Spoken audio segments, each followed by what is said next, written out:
की वंदे मातरम, वंदे मातरम। आज मुझे कांगड़ा चंबा की ये पवित्र भूमि पर आने का अवसर मिला और मेरा सौभाग्य था कि मैं इस होलीनेस दलाई लामा जी के आशीर्वाद लेने आई। तो मेरे भाई राजीव जी ने, सुधीर जी ने मुझे कहा कि यहाँ पे ये सभा हो रही है और अवश्य ही मुझे यहाँ पर आना चाहिए और आप लोगों के दर्शन करने चाहिए। तो ये एक बहुत अच्छा इत्तेफाक हुआ, कोइंसिडेंस हुआ और मैं आज आप लोगों को मिल सकी। दोस्तों, मैं आपके हिमाचल की बेटी हूँ और एक मोबाइल थोड़ा सा हटा लीजिए। और मैं जहां भी जाती हूँ मुझे कहा जाता है कि ये पहाड़ों की लड़की है और ये पहाड़न है, और मुझे इस पर इतना ज्यादा गर्व महसूस होता है कि चाहे किसी भी तरीके से मैं अपने हिमाचल प्रदेश का नाम इस दुनिया में थोड़ी सी उस पे रोशनी डाल सकी। दोस्तों, आज मैं धन्यवाद करना चाहती हूँ कुछ बहुत महत्वपूर्ण लोगों का जो यहाँ हमारे साथ है। श्री विपिन सिंह जी,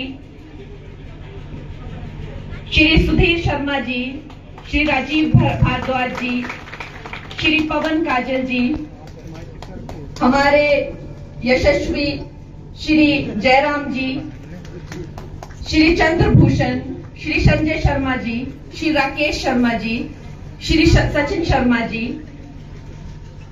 डॉक्टर विशाल नहरिया जी, श्री पीएस चटवाल जी, श्री विक्रम कांगरा जी और यहाँ पर उपस्थित वो सब लोग जिनके मैं नाम ले पाई और ना ले पाई, आप सब हमारे लिए उतने ही महत्वपूर्ण हैं।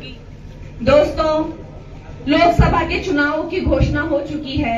जैसे मुझे मंडी से टिकट मिला है, वैसे ही मेरे भाई जी राजीव जी को आपकी यहां से टिकट मिला है। हम लोग जो हैं वो सौभाग्यवश हमारे यशस्वी नेतृत्व जो हैं प्राइम मिनिस्टर मोदी जी, उन्हीं के प्रत्याशी बनकर आपके सामने आए हैं। दोस्तों, आज हमारे प्राइम मिनिस्टर मोदी जी सिर्फ एक नाम मात्र नहीं है, वो एक चिन्ह है सुशासन का, वो एक प्रतीक है दुनिया में पुरुषार्थ का और राम राज्य का। उन्होंने हमारे भारत को एक नई दिशा दी है। भारत आज जिस दिशा में जा रहा है वो हमने इससे पहले कभी नहीं देखा। ना कि हमें सारे विश्व में आज सम्मान मिल रहा है, जबकि हम एक विश्व गुरु के रूप में देखा जा रहा है और विश्व चाह रहा है कि हम उनका भी मार्गदर्शन करें। और ये कोई ऐसे ही नहीं हो गया है, इस तरह के संभावनाएं ऐसे ही नहीं हो सकती हैं। क्या आसान था भारत जैसे गरीब देश को 25 करोड़ लोगों को गरीबी से उठाना? क्या आसान था इसे स्वच्छ बनाना? 12 करोड़ से भी ज्यादा शौचालय बनाना? क्या आसान था यहाँ पर जिस तरह से हेल्थ क्राइसिस थे? और अभी कल उन्होंने फिर से घोषणा की कि जो आयुष्मान में 5 लाख की जो किसी व्यक्ति विशेष के लिए ये जो योजना थी, जिसको बीमारी शुमारी हो, अब ये हर एक के लिए, चाहे अमीर हो चाहे गरीब जो हो, सबके लिए ये योजना अब 70 साल से ऊपर बुजुर्ग के लिए सबके लिए होगी। अब वो हमारी महिलाओं के सशक्तिकरण से भी बहुत आगे निकलकर लखपति दीदी, उन्हें धुएं से बचाना, उन्हें इज्जत घर देना, 4 करोड़ पक्के मकान दिए, 3 करोड़ की और घोषणा कर दी है। अब वो कह रहे हैं कि 3 करोड़ बहनों को लखपति दीदी बनाएंगे। 33% उन्होंने हमें विधानसभा में और लोकसभा में, और आपको इसका नजारा देखने को मिलेगा 29 के इलेक्शंस में, आप देखेंगे और ये इतिहास बनेगा जब आपकी 68 सीटों में से 22 या 23 जो है महिलाएं आपके सामने होंगी। क्या हम सोच सकते हैं कि इस भारतवर्ष में 50% महिलाएं हैं? ये हमारी जो है वो प्रॉक्सिमिटी होती है। लेकिन हिमाचल में भी ऐसा ही है। इस वक्त अगर आप देखें विधानसभा में कितनी महिलाएं हैं? 1 महिला, सिर्फ 1। तो दोस्तों, इसके बारे में किसने सोचा? इसके बारे में भी नरेंद्र मोदी ने सोचा। तो ये महिला सशक्तिकरण का नया युग होगा और दुनिया देखेगी। और अब उन्होंने हमारी बहनों को, उनकी जो पूरी थिंकिंग चेंज कर दी है। सिलेंडर या चूल्हे की नहीं, वो ड्रोन दे रहे हैं महिलाओं को। कृषि के आधुनिक कई लाखों के होते हैं वो ड्रोन दीदी के माध्यम से कृषि के आधुनिक चीजें सिखा रहे हैं। हमारी बच्चियों को इस वक्त पे 85,000 करोड़ से ज्यादा 3.5 करोड़ बच्चियों को स्कॉलरशिप दी गई है और आगे भी दी जाएंगी। उन्होंने घोषणा की है जो लोन की जो लिमिट थी मुद्रा लोन की 10 लाख से 20 लाख बढ़ा दी है। यूनिफॉर्म सिविल कोड की उन्होंने घोषणा की है। हर तरीके से हमारा देश जो है वो आगे बढ़ता जा रहा है और हमने कभी ये समा नहीं देखा। हमने कभी नहीं देखा कि चाहे वो चाइना हो, चाहे वो पाकिस्तान हो, थर-थर कांप रहे हैं। कितने अटैक हुए हैं यहाँ पे आप देखिए पिछले 9 वर्षों में। हमें ये चीजों का अनुभूति नहीं होती है क्योंकि हम बिल्कुल सुरक्षित वातावरण में रह रहे हैं। लेकिन दोस्तों वो दिन नहीं भूलना है जब यहाँ बॉम्ब ब्लास्ट हो गया, वहां बॉम्ब ब्लास्ट हो गया, वो एयरक्राफ्ट हाईजैक हो गया, वो होटल जो है वहां पे हाईजैक हो गया। वो दिन नहीं भूलने हैं दोस्तों। और हम हिमाचल वासी तो भूल ही नहीं सकते हैं वो करप्शन के दिन जब चारा घोटाला, 2G करप्शन, कोयला घोटाला, हर जगह से ये लोग खा गए। जब आजादी के इतने सालों तक इनकी सरकार रही लेकिन ये लोग लड़कियों को टॉयलेट तक नहीं दे पाए, बिजली तक नहीं दे पाए, ये लोग पानी तक नहीं दे पाए। 14 करोड़ फैमिलीज को तो पानी तक पहुंचाया है, कितने हजारों गांव को तो बिजली तक पहुंचाया। हम हिमाचल वासी कैसे भूल सकते हैं? हमें भूलने ही नहीं दिया जा रहा है। यहाँ पे वही करप्शन का आलम फिर आ गया है। दोस्तों हम देख रहे हैं कि किस तरह से कैसी भ्रष्ट सरकार जो है दिन ब दिन क्या क्या करतूतें सुनने को मिल रही हैं। हिमाचल वासी कैसे भूल सकते हैं? हमें भूलने ही नहीं दिया जा रहा है। यहाँ पे वही करप्शन का आलम फिर आ गया है। दोस्तों हम देख रहे हैं कि किस तरह से कैसी भ्रष्ट सरकार जो है दिन ब दिन क्या क्या करतूतें सुनने को मिल रही हैं। जैसे मेरे भाई सुधीर जी ने बताया कि सुख तो छोड़ो, अब तो ऐसा दुख का आलम है कि इस तरह का कष्ट जो है, इस तरह का जो हम पे जो ये आपत्ति आई है उसका निवारण तो अब श्री राम सिर्फ 1 जून को ही कर सकते हैं जब हमें फिर से एक मौका मिल रहा है।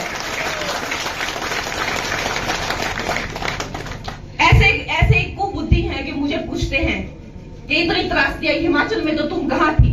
अरे मैं कहां थी? मैं अपना काम कर रही थी और जो मेरा सामर्थ्य था उतनी राशि मैंने दी। मैं जानना चाहती हूं कि कहां गए जो पैसे जो केंद्र से आए। 1,800 करोड़ आपदा रिलीफ दिया, कहां गए वो पैसे? इनके पास कोई जवाब नहीं है। वही भ्रष्टाचार का आलम जो था बहुत पहले यहां शुरू हो गया है और अपनी सरकार तो इनसे संभलती नहीं है। ये प्रदेश तो क्या ही संभालेंगे। महिलाओं का सम्मान करना इन्हें आता नहीं है। कुछ भी अभद्र टिप्पणी, कुछ भी कहना, क्या ये हमारी हिमाचल की परंपरा है कि बहन बेटियों का ऐसा सम्मान करते हैं? ये अपवित्र कहना, माया जाल कहना, ना जाने किस तरह की अभद्र टिप्पणी मुझ पे की जा रही है। दोस्तों एक तरफ ये है और एक तरफ ये समझ लीजिए धर्म युद्ध है। और धर्म युद्ध धर्म और अधर्म के बीच में होता है, धर्म के बीच में नहीं हो सकता, अधर्म के बीच में भी नहीं हो सकता। ये धर्म और अधर्म के बीच में होता है और समझ आ रहा है कि कौन क्या है, कौन कहां खड़ा होता है। सुक्खू जी ने कहा कि मैंने यहां पर जीत दर्ज करा के एक इतिहास बनाया है। मैंने 98% जहां पे हिंदू है वहां मैंने हिंदुत्व को, सनातन को हरा के अपनी सरकार बनाई है। और जयराम जी जिनका फेवरेट प्रोजेक्ट था शिव धाम मंडी पे, जो कितना पर्यटन हमारी गरिमा को बढ़ाता था, वो उसको सबसे पहले बंद कराया और इनके 1000 कार्यालय बंद करवा दिए। मैं जितनी विधानसभाओं में जा रही हूं वहां के जितने भी विधायक है वो कहते हैं हमारा ये प्रोजेक्ट बंद करा दिया, हमारा वो प्रोजेक्ट बंद करा दिया।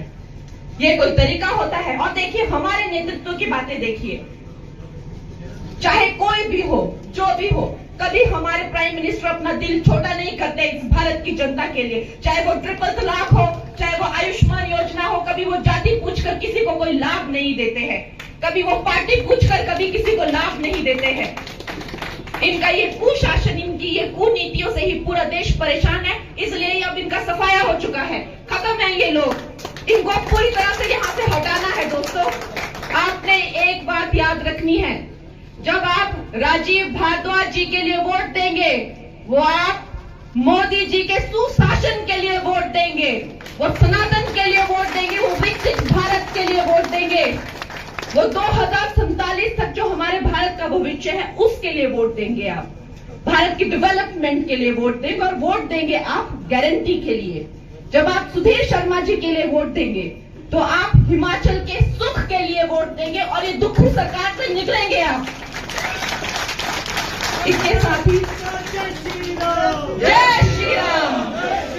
दोस्तों, इसके साथ ही मैं ये उम्मीद करती हूँ कि दूसरी बार जल्द ही मुझे यहाँ आने का सौभाग्य होगा और मेरा कुछ मंडी का हिस्सा जो है वो चंबा मंडी कॉन्स्टिट्यूएंसी में आती है। तो हम लोग सब कल आज भरमौर के लिए निकल रहे हैं, तो धर्मशाला के दौरे भी लगते ही रहेंगे। और दोस्तों, जैसे कि राजीव जी ने कहा, हम लोग ऐसी लीड देंगे कि जैसे कह रहे हैं